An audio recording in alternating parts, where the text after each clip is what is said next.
Good day, everyone. Just wanted to go through this crock pot here by Crock Pot. It's the Crock Pot Express Crock multi-cooker. So basically it holds 6 quarts. You can use it as a pressure cooker or a steamer, slow cook, or a saute. Now, this will be part 1. I already have it out of the box, so there's no unboxing here. I have it sitting right here. I'm just going to go over a few points. And so this will be part 1. We'll just take a look at it, see what you think for the quality, etc. And then if part 1 goes well, then I'll go into part 2 and we'll make some stew. So stick around. Okay, so just a quick overview for the pressure cook. You know, basically it is what it is. I'm going to tell you a few little very important things about pressure cooking. You can steam stuff, slow cook, brown, and once again it has this 8 one-touch meal options. So this might speed up, might be helpful for you, I don't know. We're going to check that out. We'll go through it, setting it up, and let me get the box out of the way. Now, after doing some investigation, this owner's manual, do not lose this, because this really, you're gonna have to read this. It's really good. It tells you all the precautions that you have to take, how the settings work and everything. Like, keep this. After you use your crock pot, clean it up, you know, make sure you throw this in the, you know, in here. Keep it there, keep it close by. It does come with some recipes here. You know, there's a few in there. And this is in there too, just giving you a little bit of information there. But let's take a look here. So this is the unit. So of course the lid's on here right now. This is the steam valve.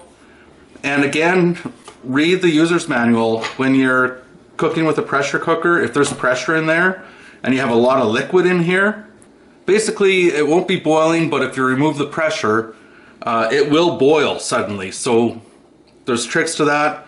Basically, if you're cooking stuff under pressure, you do not open this valve, because if there's a lot of liquid in there, it will just be bad news, okay? That's probably one of the most important points, and also if there's pressure in there, you don't want to remove the lid.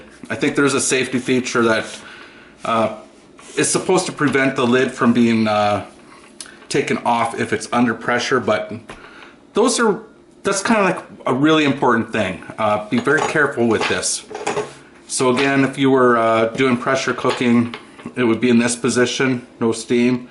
In this position, you could do slow cooking, and you want to leave this open, you know, if it's an all-day event. But anyways, so let's just take a look here for the lid. To get the lid on properly, there's a little arrow here, little unlock and lock. So when you have the lid on properly, then you turn it into the lock position. There's a little pin over here. You'll have to take a look at the side and you can see that. I don't even know if you can see it. Oh, it's right here. But there's a little pin there. It's in a lock position. But anyways, let's take the lid off. No, wait, before we do that, I was wondering what the heck was this thing on the side, this plastic thing here? And it has a piece of tape on it. So you have to take this off. And what this is, it slides on, or it fits on just like this. And I was thinking, well, what is that for? I wasn't sure. There's some little holes under here. Basically, as with anything when you're cooking, you might get some liquids or some steam, you know, that either comes out of here or whatever around the lid. And it's designed so that if anything runs down around the lid, it will drain into this little thing. So I thought that was kind of a nice little feature. Let's get this lid off. So there we are, it's unlocked now. So the basic unit, it's made, you know, this is stainless steel here, the lid, and I guess I'm gonna imagine the vessel in here. I don't know if that's stainless steel, but you know, it is what it is. I don't know for sure. I do know that the pot, now this is probably pretty standard with many. I believe this is made out of aluminum and it has the non-stick coating on it. Now my old crock pot had it was a smaller one though. It had a ceramic bowl or whatever you want to call it in there, which I really liked. But you know, we'll give this a try. All it comes with, here's the power cord. It comes with this little plastic spoon. And it comes with this little grate for if you're steaming some stuff up there. So you just put a little bit of liquid in there and it will steam it. And you might be wondering, I mean, you don't have to use this spoon. But again, with non-stick surfaces like this, you don't want to use metal in here if you have to stir something. Do not use metal because you're going to mess up the surface. And the other thing that I was thinking was if you're using this metal grate, don't be stirring stuff up either, because this metal grate, I believe it would probably damage this coating. So those are my initial sort of thoughts and tips. And again, there's a max level indicator, so don't put anything above there. It's about 1.5 inches above the top. And so let's get this plugged in. I mean, that's pretty much all there is to it. So let's get it plugged in and we'll see how the menu works on the crock pot. Okay, I just want to go over some, I guess, highlight features. Again, that manual is great, but so basically, say if I was going to make my stew, which I plan on making, it'll be in a different video because otherwise it'll be too long. You're not here. You're here learning about just the crock pot and sort of the features. But anyway, say if I was going to make some meat or stew, all you need to do, it's pretty simple because there's no adjustment for temperature levels or anything. You just hit that in there. Now you can adjust the pressure. You can either go high or low, and then you can also adjust the amount of time that you want to cook it for. I mean, if you're just cooking a little bit of stuff, probably a shorter period of time, especially if it's on high pressure. I think when I'm going to get to my business, I'm going to be on a low pressure, and I'm going to increase this to probably about 1.5 hours, but we'll get there in a different video. So that's sort of some initial features. Let me just stop here. Oops, stop it. A nice feature, the other one that I'm looking forward to, for example, if you're going to be gone or whatever, say you're going to be gone for 5 hours or something, and you don't want to start cooking stuff right away. It does have a delay timer, which is this button here. So let's say I was going to cook that again. You could press delay, and then you would increase this up. You can go up to 4 hours. Now I did test this out. So you'd set it and then press the start.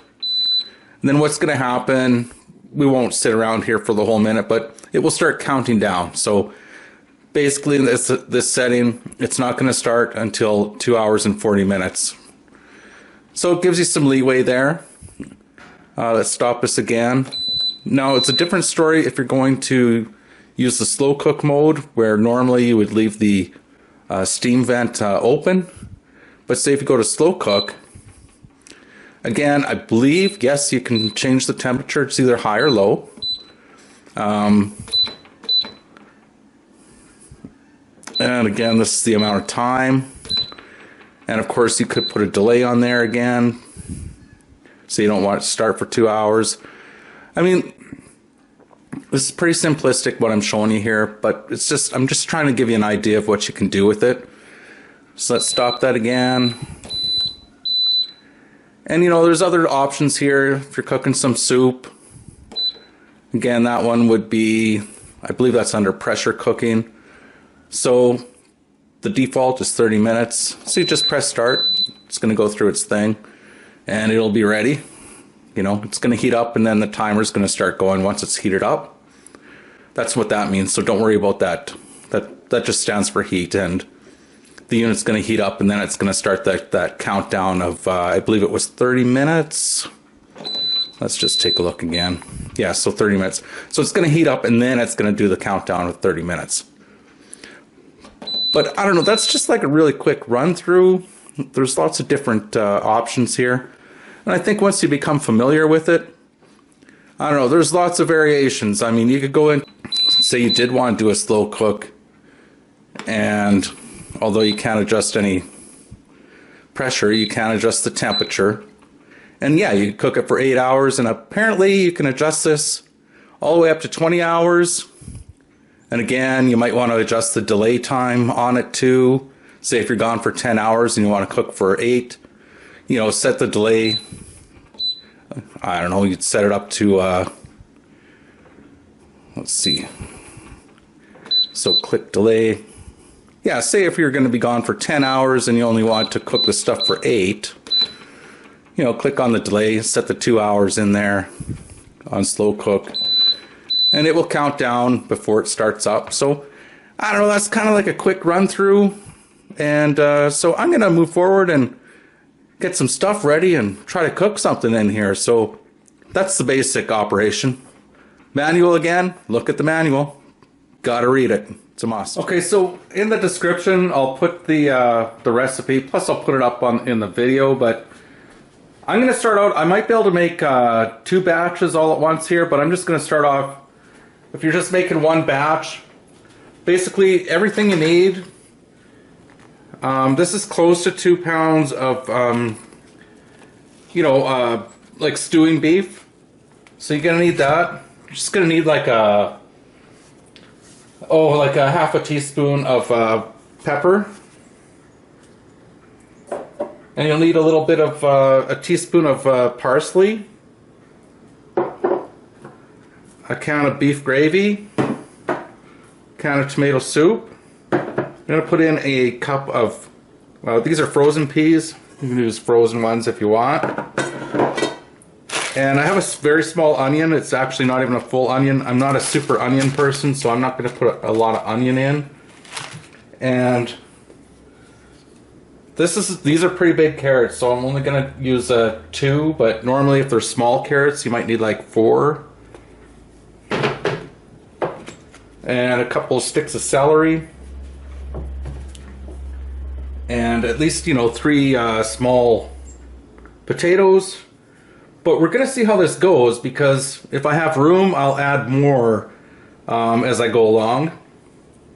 I mean, I'm limited on the amount of beef, but if there's room in the pot, I'm going to add more, you know, more vegetables and stuff. It's, you know, it's not rocket science. It's pretty forgiving. You can pretty much do whatever you want. Oh, and for this pepper, I'm probably just going to use about half of this. It depends. If I make double batch, I'll probably put the whole thing in. But there you have it. It's not complicated. Don't get all caught up on the ingredients. This is just sort of the basic concept. It will work out fine.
So there, everything's in there. Just show you that. So it's looking good. The liquid portion, if I move the pot left and right, it just starts to come up on the sides there. So once things heat up, it'll all settle down in there. And I think this is going to turn out really well. So I'll move this over into the slow cooker. Let me set the camera up. Okay, so we're ready to roll. Actually, I'll adjust the recipe for you. I had some extra room, like I said. I had some extra room, so I put in 3 more small potatoes and 3 more celeries. Still lots of room in there. Set that in there. And let's get this lid on. Again, arrow. It's on the unlock, so turn it. It is locked. The steam switch here, you have to make sure that it's down, not on that steam, not so that it's showing a little puffy steam thing, but to the left where it's down. You can kind of feel it. If it's lower down, it's holding in the steam. So we're going to select the meat stew, and I'm going to set it on the low pressure, and I'm going to put this, I'm going to give it a try at, I'm going to say, an hour and a half. And we'll see how this works out. If it needs more time, I'll let you know. So I'm just going to press start. So it's going to heat up first, and then it will start counting down. All right, we'll give it a go. Fingers crossed. It's up to full temperature. Now it's doing its thing. The timer's on, 1 hour and 30 minutes. Hello, just an update of how it's going. We're, well, counting down still, about an hour left to go. And I just want to be a little bit more clear on this bobber valve. Now, it's hard to see, but you can see there's a little shiny thing down there. Basically, when it's under pressure, that shiny thing is really prevalent. You can see it very well. And that means basically, do not open the lid. And again, this is the steam valve. It's holding the steam in right now. And you do not want to open this valve when that bobber valve is up. And in theory, I mean, you can open that steam thing, but if it's really full of liquid, stuff is going to spray out of there. It'd be not good.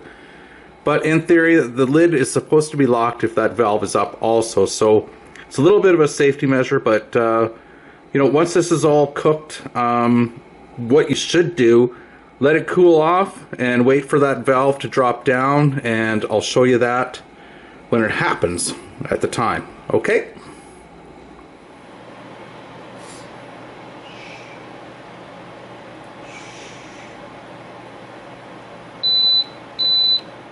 Okay, so you just heard the crock pot finished its cycle, counted down, it started beeping, indicating that it finished the cycle, and now 4 minutes later it's counting up to 4, and that's because it's not turned off at this point. It's in a warming cycle, and this will last for 4 hours.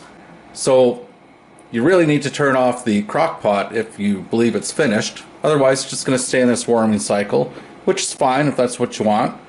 But we're going to press the start stop button, so it's off now. And then remember, don't be opening the lid right away. Check out this bobber valve, and right now it's hard to tell on video, but it's still up, so that means there's still a lot of pressure in there. So you have to wait about 10 minutes, and hopefully that will pop down after about 10 minutes, and then we can open it up and see what we have. Okay, I've actually waited 15 minutes and the bobber valve is still up, so it's probably safe now to very carefully release some steam out of the pot, or some pressure. So we'll do that.